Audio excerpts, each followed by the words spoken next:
অভিভাবকদের পক্ষ থেকে 6 জনকে আমরা ওই শিক্ষা প্রতিষ্ঠানে পাঠাবো। ওই 6 জনের কাজ কি হবে? মিড ডে মিলের টাকা ভাগ করা। বুঝতে পারছেন না? ওই 6 জনের কাজ হবে কি? হোস্টেলে 10টা ছেলে আছে, 15টা ছেলে আছে, 50-60টা ছেলের প্রেজেন্ট দেখিয়ে ওই 1000 টাকা করে যেগুলো আসে ওদের নামে যে বরাদ্দ হয় সেটা লুটে খাওয়া।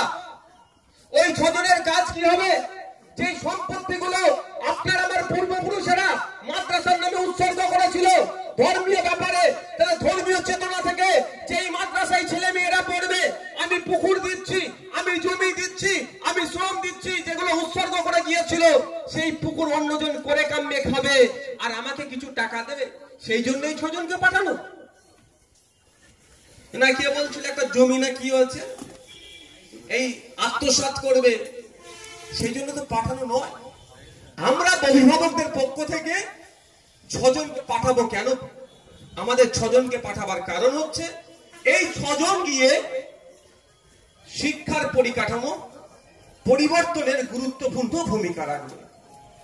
এই 6 জন গিয়ে ওই যে মিড ডে মিল চুরি হচ্ছে, যে সম্পত্তি বেদখল হয়ে গিয়েছে, যে ঠিকমতো ক্লাস হচ্ছে না, 11টা 15 থেকে তো ক্লাস, তাই তো নাকি? আমাদের সময় 10টা ছিল, 11টা। এখন তো হচ্ছে 11টা 15 থেকে ক্লাস হচ্ছে, বা রাইট টাইমে 10টা 40 বা 11টা 15। সেই সময়ের আগে পর্যন্ত কটা ছাত্র ক্লাসে আসছে, ইভেন কটা টিচারও নিয়মিত সময় মেনটেন করে ক্লাসে আসছে, ক্লাস থেকে ফিরে যাচ্ছে, এইগুলো দেখভাল করার জন্য আমডাঙ্গার রাহানা মাদ্রাসার যত অভিভাবক আছে তারা সবাই মিলে 6 জনকে পাঠাবে। এবার এই 6 জন কারা যাবে? অনেকে বলবে আমি যাব, অনেকে বলবে আমি যাব। তার জন্যই ভোটাভুটি সিস্টেম। তৃণমূলের পক্ষ থেকে 6 জনকে হয়তো দাঁড় করিয়েছে, বিভিন্ন রাজনৈতিক দল যদি পারে তাদের পক্ষ থেকে দাঁড়াবে, আমরাও আমাদের পক্ষ থেকে 6 জনকে দাঁড় করিয়েছি।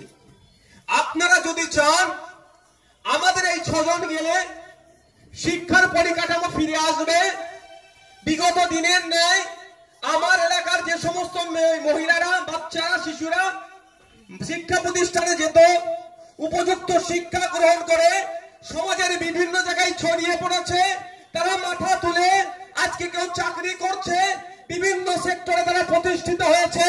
আমার বাড়ির বাচ্চাগুলোকেও, আমার বাড়ির মহিলারাও উপযুক্ত শিক্ষা ওখান থেকে গ্রহণ করে সমাজে ছড়িয়ে পড়বে। কেউ হাউস ওয়াইফ হতে পারে, বা যে সেক্টরে থাকুক না কেন মাথা তুলে থাকবে, ডিগ্রি নিয়ে পেছনের সিটে বসে থাকবে না।